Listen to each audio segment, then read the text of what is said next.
हाँ जी, जय माता दी सर। जय माता दी। सर मैं रात को प्रार्थना करके सोई थी। जी मैंने सोचा माता रानी से पूछा भी, मैंने कहा पैसे रखूं भी, जैसे 5 रुपए रखे थे मैंने, जी। तो मेरे को अंदर से आवाज आई कि नहीं रखने, तो मैंने नहीं रखे। रात को मैं प्रार्थना करके सोई कि मतलब कि ऐसे ऐसे करके आपकी जो रिकॉर्डिंग की थी ना, वो रिकॉर्डिंग सुना दी थी मैंने माता रानी को। ठीक है।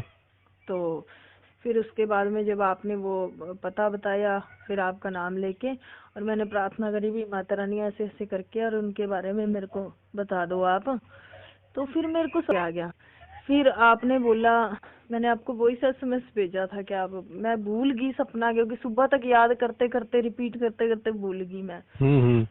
तो फिर आपने मेरे को बोला कि अभी याद भी नहीं है, भूल गई मैंने उसमें वॉइस एसएमएस में तभी वॉइस एसएमएस करके छोड़ा। मैंने कहा जब तक बात होगी पता नहीं 2 बजे तक, तब तक तो मैं भूल जूंगी सारा।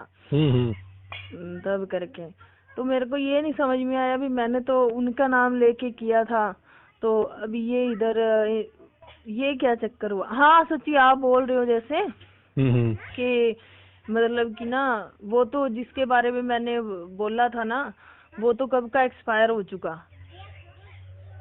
अच्छा ठीक है, फिर मैंने आपको बोला, मैंने कहा आप मेरी परीक्षा ले रहे थे, तो अच्छा। आपने बोला हाँ मैं परीक्षा ले रहा था।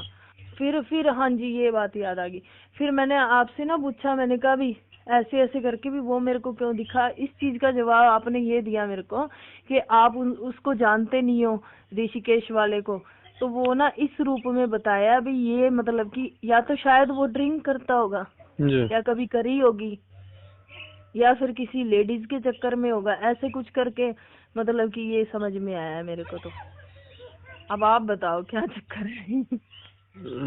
चक्कर हम क्या बताएं आपको, आपने खुद ही चक्कर में डाल दिया है। कैसे। अच्छा, पहली बात तो ये, और दूसरी बात ये है ना, हाँ जी। आपके सवाल का जवाब तो आपको निश्चित रूप से मिला होगा। हाँ, आप मतलब कि उस चीज को स्पष्ट समझ नहीं पाई हैं, पहली बात तो ये। हाँ जी। दूसरी बात ये है कि भाई साधक के कर्म ही उसके साधना में अवरोध डालते हैं, ये तो सत्य है। अच्छा जी। कोई भी साधना करिए, किसी भी प्रकार की साधना करिए, जैसे देवी उर्वशी की साधना वो कर रहे हैं, हाँ जी। तो बहुत सारे साधक हैं जिनको सफलता प्राप्त हो चुकी है। हाँ जी। अच्छा, उनको भी हो चुकी थी, लेकिन पता नहीं क्यों बाद में उनको अवरोध आने लगा। ठीक है। हम्म। अब क्या है ना कि बहुत सारे साधक होते हैं ना, थोड़ा झूठ भी बोलते हैं हमसे। हम पहले भी उनको पहले ही बता देते हैं कि भाई देखो, मुझे मेरे साथ जुड़ना है हाँ जी। तो क्या करना है, ठीक है, ये मैं उनको बता देता हूँ पहले ही। लेकिन फिर भी क्या है कि जैसे मान लीजिए आप साधना कर रहे हो, सारी चीजों को समझ रहे हो, लेकिन पता लगा कहीं शादी ब्याह में चले गए, वहां ड्रिंक कर लिया, हाँ जी। तो या मान लीजिए एक उदाहरण मैं दे रहा हूँ, कहीं भी गए, ऐसा कोई सिचुएशन बना, तो आपने कुछ गलत सलत कर दिया, किसी के साथ में कर लिया, तो उसका प्रभाव जाएगा कहाँ।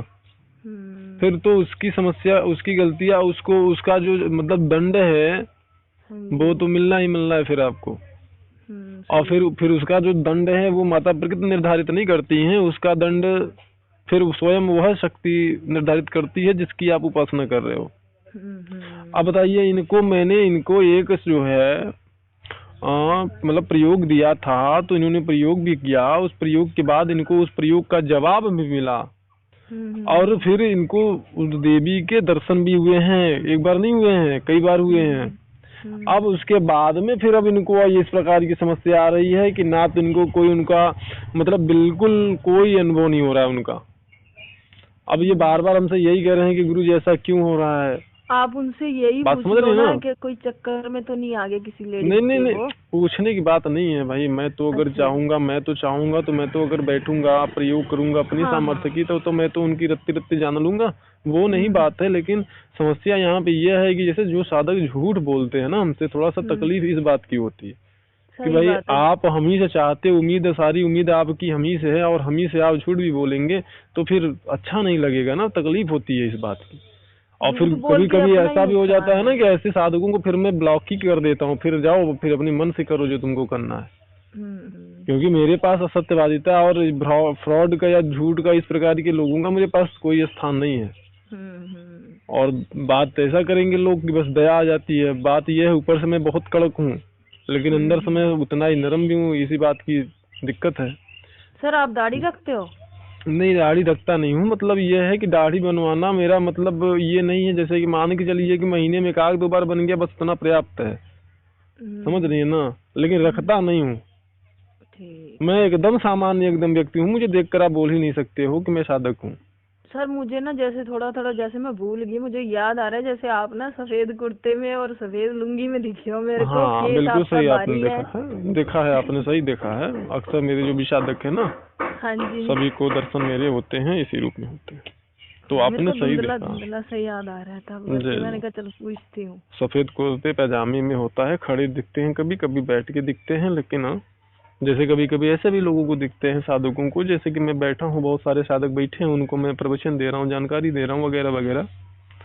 तो क्या है ना कि जब हमारा भाव जो होता है वो यदि सच्चा होता है ना, तो फिर हमारे गुरु के दर्शन हमें 100% होने ही होते हैं, बड़े जल्दी होने लगते हैं। और जिस दिन साधक को अगर उसके गुरु के दर्शन हो जाए, समझ लीजिए फिर उसकी साधना सफलता को प्राप्त कर ली, ये आप समझ लो।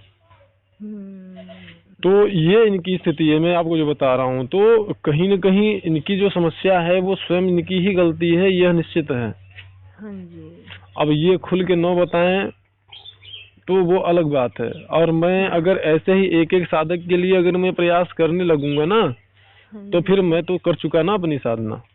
सही बात है भाई, हमारे पास में तमाम लोगों के ऐसे कॉल्स आते हैं, गुरुजी ऐसा है तो गुरुजी वैसा हो रहा है, तो ये हो रहा है तो वो हो रहा है, ऐसा है वैसा है।